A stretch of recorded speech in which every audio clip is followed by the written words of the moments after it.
YouTube's claiming it's the #1 podcast platform. Big words, but when you dig into the numbers, it starts to look a bit, well, lies, basically. Let's talk more about it, shall we? Hi and welcome along to Podcasting Insights with the Podmaster.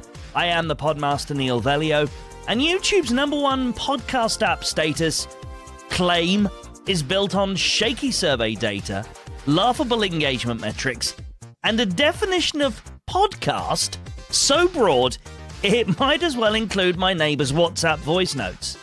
So today, I'm asking you this question. Is YouTube actually owning podcasting right now? Or is it just the latest platform to be playing games with its PR? Let's get into it. Does YouTube's billion user flex have something more hidden under the hood? Well, YouTube says it has 1 billion podcast listeners per month, which sounds impressive until you look at what they're actually counting. It's people watching random news clips, talk shows lazily repackaged as podcasts, and anything with a podcast tag slapped on it, it seems.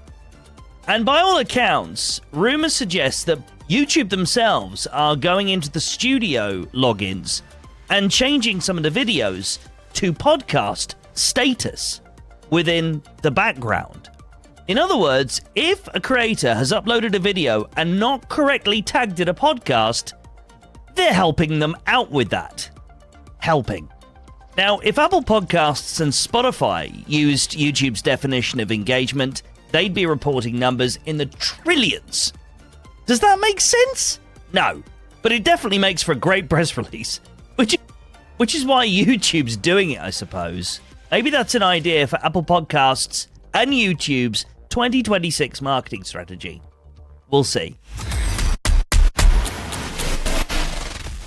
So what is the big discrepancy? Well, it comes down to survey data versus measured data.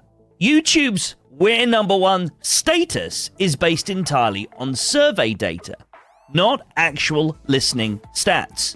Now, according to Edison Podcast Metric Stats, this is from Edison Research, they're saying 31% of weekly podcast listeners in the US say YouTube is their go-to. Spotify are counted at 27%, and Apple Podcasts 15%. Which sounds convincing until you realize actual download data from podcast hosting platforms tells a completely different story. Apple and Spotify still lead in real, measurable podcast player plays, downloads, and retention. Meanwhile, YouTube is just over there counting a single second of viewing as a listen. Make it make sense. Just in case this hasn't been clear enough for you, the data that YouTube are claiming is from people standing in the streets and going to people they think are probably likely to listen to podcasts and saying to them, hey you, how do you listen to podcasts? Are you listening in Apple Podcasts, Spotify, or on YouTube? And much like it was in my radio days, when most people didn't even remember the name of the radio station they listened to all the time, but would go for the one that they sort of remember because they've heard it somewhere, they'll go for that option.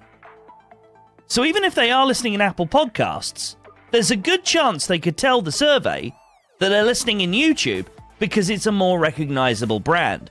And they might even think, I'm pretty sure I listened to that podcast episode in YouTube, didn't I? And that data could be skewed by the fact that their friends are talking about podcasts they're watching on YouTube versus they who listen on their phone, probably on Apple Podcasts or Spotify. So you can understand where the problem lies, recall factor. And this is huge in any kind of survey data. But let's move on to the real story here, video versus audio. Now, let's be honest about it. Yeah, YouTube is killing it in the video space with podcasts. Spotify are doing their best to catch up. But let's be real. A lot of their so-called podcast viewers aren't actually engaging in podcasts the way that we understand them. Let's look at the Gen Z factor. 49% say video helps them understand tone and context. 45% say they feel more connected to the host through video. 84% of Gen Z podcast listeners engage with video content. So what does that tell us? YouTube isn't winning the podcast war. They're just catering to a brand new audience. Now, I've been around a while in this podcasting game since before even Spotify was a thing. And I remember when we had to download podcasts to an external device using a USB cable, or worse still, through a third-party app to actually facilitate that download. And I remember what the space looked like then. It was basically tech nerds and weirdos. That was what podcasting was. Things have moved on a little bit since then. But what I can tell you is there's still a huge audience of my age and slightly younger who will still be refusing to consume podcasts via YouTube. Why? Because we like listening. That's what we've become used to. If we want to watch a video, it's because it's on something that interests us, that isn't a podcast. Sure, you might get the odd podcast video version that straddles into our choices, and we might watch them. But I can tell you now, we pretty much all prefer the audio version. And that's without even talking about the hidden costs of YouTube's podcasts offering. Let's talk about the reality of video podcasting here.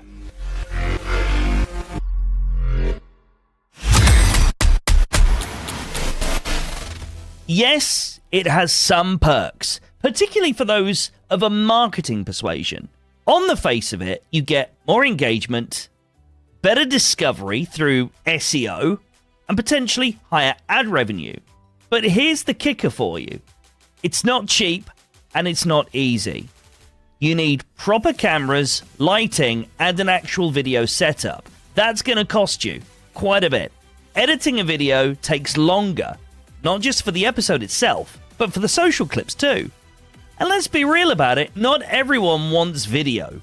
A huge chunk of podcast listeners are consuming in their cars, at the gym, or while walking their dog, and they just want to listen. And that's only from the consumer point of view. What about from the creator perspective? Only a few days ago, we talked about how a lot of people are getting put off putting their podcasts on YouTube because of public criticism. Michelle Obama's podcast has been accused of being a failure. If you want to go back and listen to the previous episode, we talked all about this. So while YouTube might make sense for some podcasters, don't fool yourself into thinking it's an easy win. It absolutely isn't. So let's get down to the truth of this. Let's wrap this up then. Yes, YouTube is a massive player for videos. And yes, some of those videos might be podcasts. It is great for discovery if you learn how to play by YouTube's secret rules. And even some established YouTubers are still trying to get to grips with those. Good luck if you're a brand new YouTuber coming from the podcasting world. And for actual podcasting, as in the traditional sense of the word, Apple Podcasts and Spotify are still literally running the show. So the next time someone says to you, YouTube is the #1 podcast app, ask them, do you mean podcasts? Or do you mean video content that's calling itself a podcast? And watch their face as confusion takes hold. If you found this episode useful, hit follow or subscribe if you're watching this in YouTube, and share it with a mate who still believes the hype around YouTube owning podcasting. And look out for another episode of Podcasting Insights with the Podmaster showing up in your library really soon. The Podmaster is a Podnose production. Find out more about us at podnose.co.uk. Podnose.